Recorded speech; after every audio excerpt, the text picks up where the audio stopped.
Hello বন্ধুরা, আমার চ্যানেলে সবাইকে স্বাগতম। আজকের ভিডিওতে লিপস্টিক ব্যবহারের পার্শ্ব প্রতিক্রিয়া ও লিপস্টিক ব্যবহারের সঠিক নিয়ম সম্পর্কে বলবো। তো আজকের ভিডিও শুরু করা যাক। লিপস্টিক ঠোঁটের সৌন্দর্য বাড়ায়, তবে অনেক নারী লিপস্টিক ব্যবহারের সঠিক নিয়ম জানেন না। এর ফলে অনেকের ঠোঁট কালো হওয়া থেকে শুরু করে অ্যালার্জির সমস্যাও হয়ে থাকে।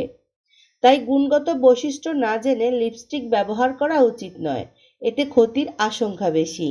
এজন্য লিপস্টিক ব্যবহারের খুঁটিনাটি জানা জরুরি।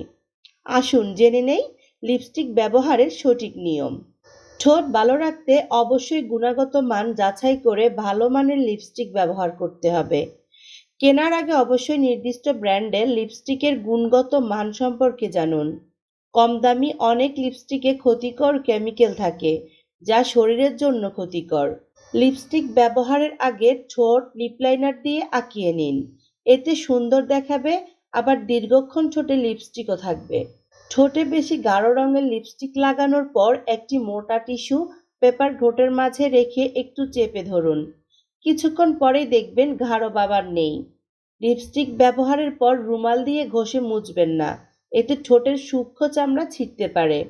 লিপস্টিকের রং খুব হালকা করতে চাইলে লিপস্টিকের উপর সামান্য ভ্যাসলিন ব্যবহার করুন।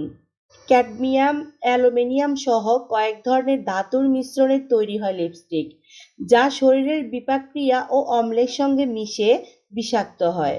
খাবার খাওয়ার সময় লিপস্টিকে থাকা বিষাক্ত উপাদান চলে যায় পেটে, যার ফল হতে পারে মারাত্মক। তাই খাওয়ার সময় লিপস্টিক ব্যবহার না করাই ভালো।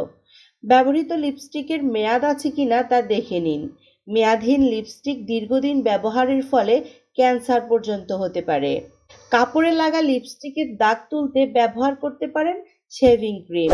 কাপড়ের যে স্থানে দাগ লেগেছে সেখানে সামান্য শেভিং ক্রিম লাগিয়ে স্ক্রাব করলেই উঠে যাবে।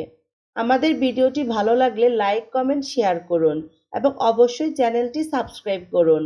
আর মেকআপ সম্পর্কে অন্যান্য ভিডিও পেতে আমাদের সাথেই থাকুন। ধন্যবাদ।